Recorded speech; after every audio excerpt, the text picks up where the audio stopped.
कांग्रेस प्रतिनिधिमंडल ने की राज्यपाल से मुलाकात। कांग्रेस प्रदेश अध्यक्ष दीपक बैज के नेतृत्व में की मुलाकात के बाद कांग्रेस प्रदेश अध्यक्ष दीपक बैज का बयान। आज राज्यपाल से मुलाकात हुई है। प्रदेश के ज्वलंत मुद्दों को लेकर चर्चाएं हुई और ज्ञापन भी दिया गया। बालोदा बाजार की घटना को लेकर बीजेपी की सरकार कांग्रेस कार्यकर्ताओं और नेताओं पर बदले की भावना से कार्यवाही कर रही है। सतनामी समाज के निर्दोष कार्यकर्ताओं को गिरफ्तार कर रही है, दोषियों पर कार्यवाही नहीं कर रही है, पक्षपात पूर्ण कार्यवाही कर रही है। इसको लेकर ज्ञापन दिए और चर्चा भी किया। छत्तीसगढ़ में बढ़ते अपराध को सरकार रोकने में नाकाम रही। महिला सुरक्षा को लेकर भी राज्यपाल से चर्चा हुई, ज्ञापन भी दिए। आने वाले समय में डीजीपी और चीफ सेक्रेटरी से रिपोर्ट मंगवाने की बात कही गई है। हो जाएगा। आज प्रदेश कांग्रेस कमेटी ने, जिसमें हमारे सीनियर नेता सत्यनारायण शर्मा जी, धनेन्द्र साहू जी, अमितेश शुक्ला जी और शिव डहरिया जी, राजेंद्र तिवारी जी और पीसीसी के सभी हमारे पदाधिकारी साथियों के साथ 20 सदस्यीय दल माननीय राज्यपाल जी से मुलाकात हुई। प्रदेश के ज्वलंत मुद्दों को लेकर चर्चाएं हुई और ज्ञापन भी दिए।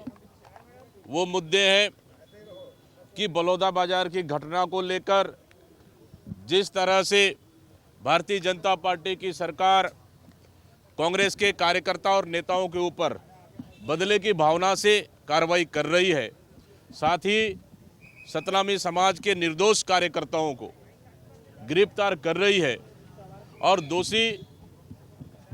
दोषियों पर कार्रवाई नहीं कर रही है और पक्षपात पूर्ण कार्रवाई कर रही है। इसको लेकर ज्ञापन दिए और चर्चा भी किए। नंबर 2, जिस तरह से छत्तीसगढ़ में बढ़ते अपराध को सरकार रोकने में नाकाम हुई। नंबर 3, कि महिला सुरक्षा को लेकर भी जिस तरह से प्रदेश में लगातार बढ़ रही है घटनाएं, इसको भी लेकर माननीय राज्यपाल जी से चर्चाएं हुई और ज्ञापन भी दिए और चर्चा भी किए। तो निश्चित रूप से आने वाला समय में डीजीपी और चीफ सेक्रेटरी से रिपोर्ट मंगवाने और चर्चा करने की उन्होंने बात कही है।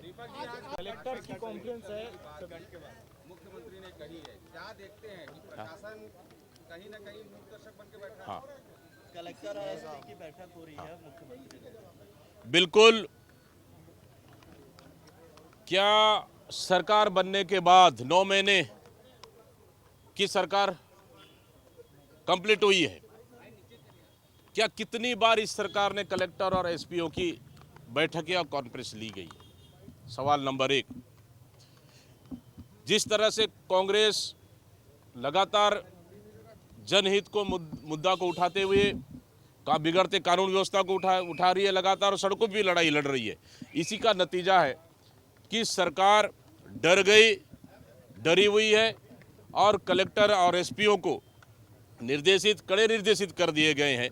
कहीं न कहीं इसका परिणाम है जो पिछले 9 महीने की सरकार की विफलता को देखते हुए ये बैठकें रखी गई और कड़े निर्देश दिए गए। हम लोग तो मतलब इसका सीधा साफ है कि हम लोगों ने जो चीज़ कहते आ रहे हैं उस चीज़ को इस बैठक में और कड़े तेवर ने सीधा मुहर लगा दिया है कि भारतीय जनता पार्टी की सरकार बुरी तरह से फेल हो चुकी है। बिल्कुल, हम तो शुरू से बोल रहे हैं कि सरकार में कोई भी योजनाएं नहीं चल रही है।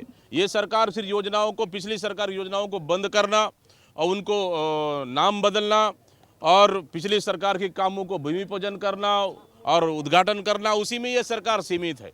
और सरकार का अभी तक का कोई भी काम जमीनी स्तर पर नहीं पहुंच पाया है। न सरकार के पास पैसा है, कर्जा से कर्ज लेते जा रही है और सिर्फ मलाई खाने का काम कर रही है। जमीनी स्तर पे कोई भी काम नहीं चल रहा है। इसलिए कहीं न कहीं इन सब मुद्दों को लेते हुए आज अपनी नाकामी को छुपाने के लिए अधिकारियों के ऊपर गुस्सा निकालना, ये कहाँ का लोकतंत्र है? बिल्कुल इस सरकार में सरकार का नियंत्रण बिल्कुल भी नहीं है। हम शुरू से कहते आ रहे हैं कि सरकार कौन चला रहा है, दिल्ली से चल रही है या नागपुर से चल रही है यहाँ पे, या फिर और कौन कौन चला रहे हैं सरकार, हम तो पूछते आ रहे हैं।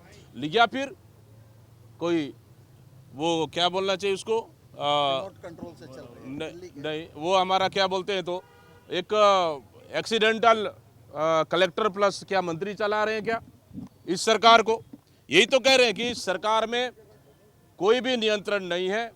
पुलिस प्रशासन बेबस बन चुकी है, मूक बधिर बन चुकी है, पुलिस प्रशासन लाचार है। अगर पुलिस प्रशासन को ईमानदारी से काम करने दिया जाए तो निश्चित रूप से मैं अभी भी कह रहा हूं कि हमारी पुलिस प्रशासन में इतनी काबिलियत है कि कानून व्यवस्था को बना सकती है, अपराधों को रोक सकती है। लेकिन ये सरकार कानून व्यवस्था को रोकना नहीं चाहती और अपराधियों को लगातार संरक्षण दे रही है। इसलिए पुलिस प्रशासन को ये सरकार ने पंगु बना के रखा है।